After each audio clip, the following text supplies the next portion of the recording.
Hey everyone, it's Alex, and welcome to the Marvel Snap Decks of the Week, the weekly series where I showcase the top 10 best decks in Marvel Snap. And if you'd like to support the content, consider hitting the like button. It sincerely helps a lot.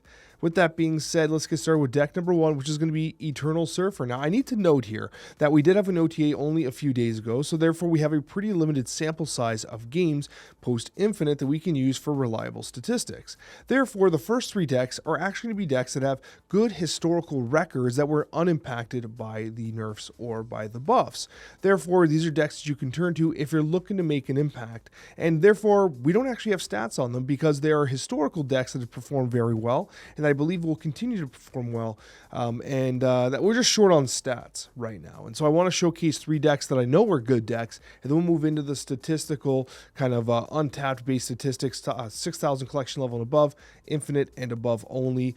So the first is going to be Eternal Surfer. This has been a deck that I think has kind of gone a little underappreciated. Now, I know a lot of you guys might not have all the cards, but this is a really interesting deck that's been performing particularly well, especially when you consider that you got Makari, you got Fastos, you have some cards that honestly have not been seeing much play, and of course you have the Galacta version of Surfer, and it's been remarkable how good Galacta's been, with the with Killmonger being an important tech piece in the current meta, especially since, Hydration Robert is still floating around here and there and still going to make a couple decks. I think that it is an important tech piece, but overall, the deck's just a buff deck. It has the good tech of Red Guardian in there. It kind of just does everything you need it to do, and I feel like with the Fastos play, you can generally cheat out a couple extra things on the last turn if you get lucky. So I really do like Eternal Surfer, one worth considering. As we move on to the next deck, which is going to be just straight up toxic.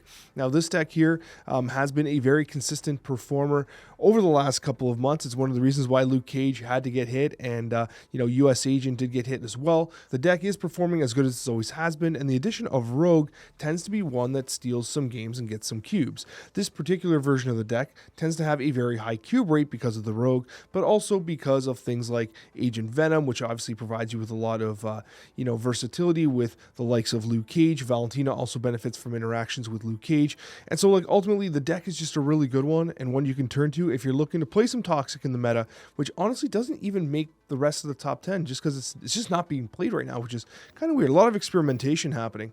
And if you're looking for some 2099 gameplay, Scream 2099 is currently the way to go. Now, obviously, Scream was impacted by this round of OTAs. However, the Spider-Man also was buffed. So you had a nerf to Scream, a buff to Spider-Man. You generally want to sneak him in on later turns as a reduced cost play. Even if they play on one, you're not playing him on two just to move someone randomly anyways, right? You're moving with a purpose in this deck.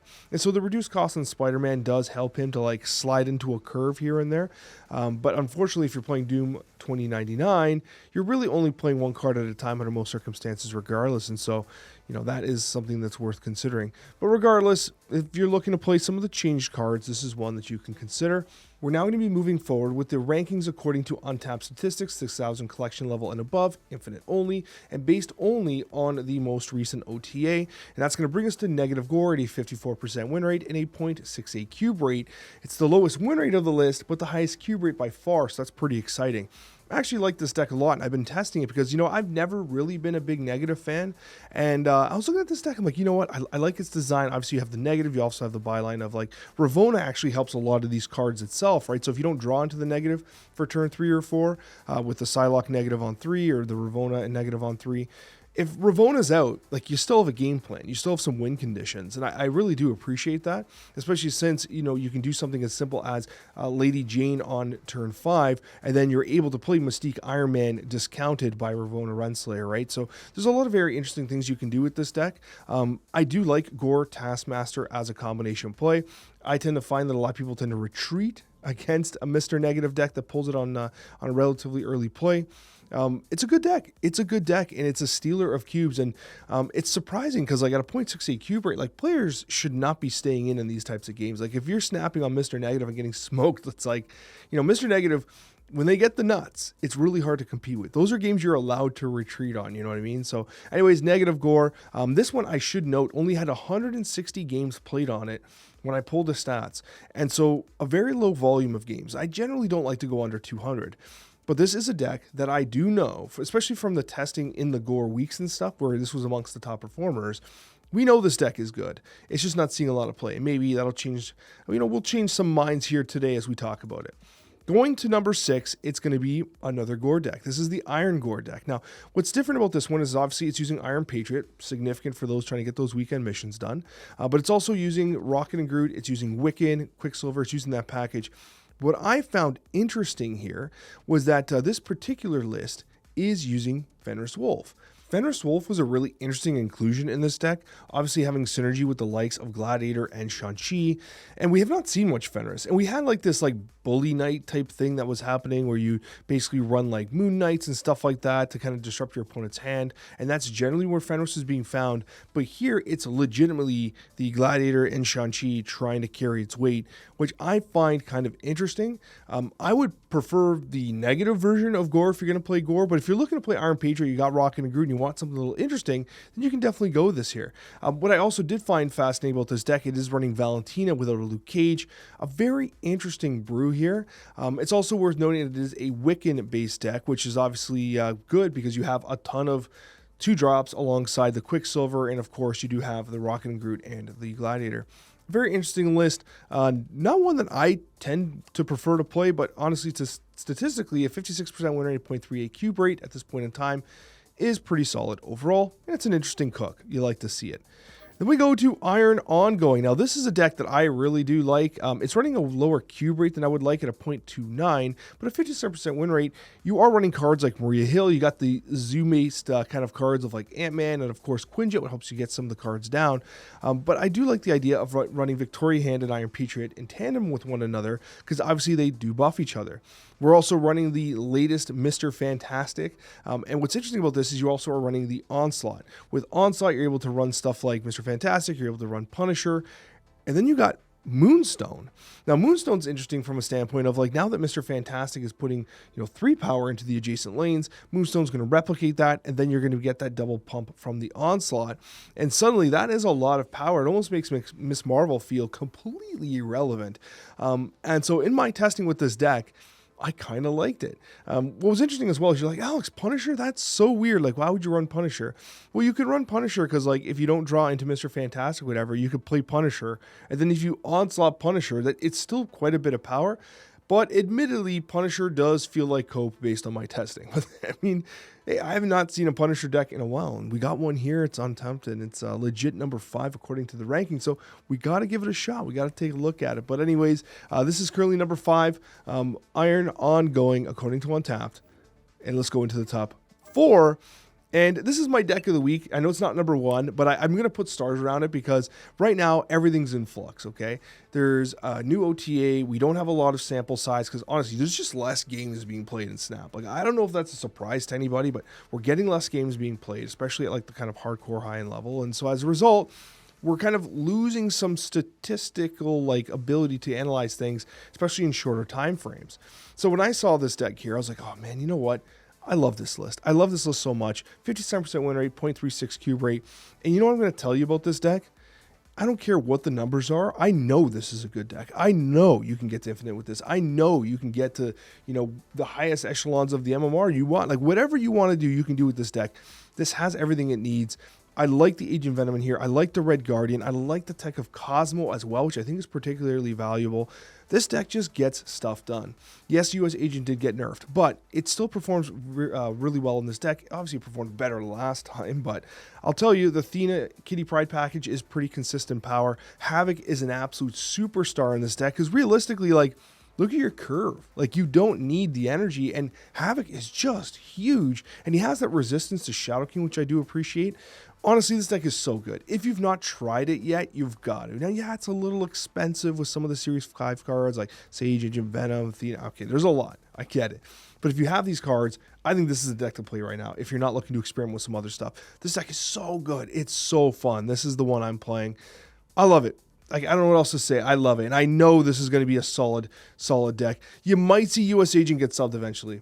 Because in my testing, I was like, man, you really felt that change in power. But, like, it still carries its own weight because, like, you're unimpacted completely, right? Only your opponents get hit by the US Agent with this particular type of deck. So it's still good, but, oh, it was so much better before. It's a little unfortunate. And this might surprise some. Check this out. We've got another Fenris Wolf. You know what? It's discard. 58%, 0.31 cube rate. And I've been saying this for a while. I mentioned it on the screen, the streams. I was like, man, people are totally sleeping on discard. I think because it's not like a flashy archetype that like is super exciting. It's got some new additions to it. What am I talking about? It's got some new additions to it. This has been such a good deck. Like, discard is legit, man. And like, I feel like people are just slowly starting to wake up to the fact that like, oh yeah, it's an oldie, but it's a goodie. I mean, we do have Scorn, we do have Fenris in here. This is more of like the bully version of discard. You got the Moon Knight, but honestly, like, it's such a good deck. And if I'm looking to just very consistently kind of rank up and kind of with my mind off a little bit, like, you don't have to make difficult decisions with this deck. It's not a hard deck to pilot, right? But it's a fun deck to pilot. And I personally enjoy the disruption of Gambit, of Moon Knight. And honestly, like, Fenris gets value. Like I said it before, like I do think that Fenris is probably a little underappreciated because it didn't reach quite as high as some of the other cards that have been released over the last little while. But like, it's good in the right list, and this is the right list. And so, and you don't have Fenris, like there's very easy substitutions with regards to discard that you can apply here. So regardless, really like the deck here, and I'm glad discard's at least kind of getting on people's radar. And the next deck we're going to talk about here is Hand Gen Galacta, running a 58% win rate and a 0.32 cube rate. This is a good one. I really like it. Running something like a Frigga alongside Iron Patriot is a lot of fun. Get a lot of value there. It's also very good with Mirage.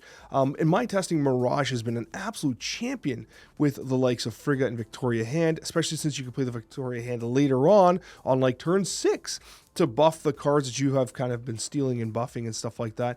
Now, Elsa Bloodstone makes this deck, which I think is kind of fascinating. That, for me, might be the card that like I consider cutting and changing around, but I'm surprising myself with how often I'm actually getting some value from it. However, right, it is worth noting that it doesn't feel as good as it used to. There's no question about that. Galacta definitely feels like the real buff card that's happening here. But Hydration Robert still feels good. Snowguard is interesting in these decks because of obviously the effect of Victoria Hand.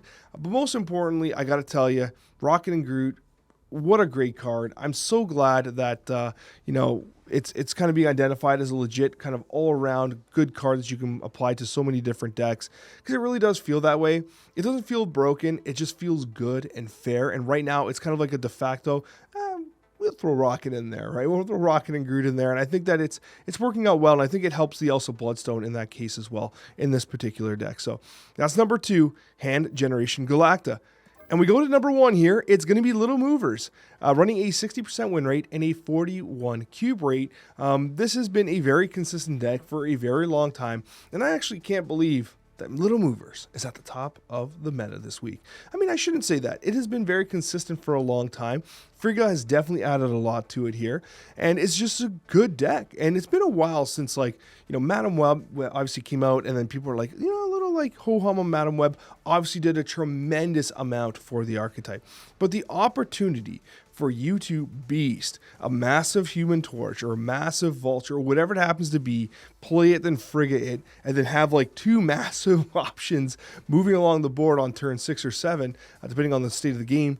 Like, it's wild. It's wild what this deck can do with regards to having multiple attack vectors with multiple cards thanks to Frigga. Frigga has really helped this Little Movers deck out. So thank you so much for watching, guys. I truly appreciate it. I hope this overview of the meta helped, and we'll see you on that next one.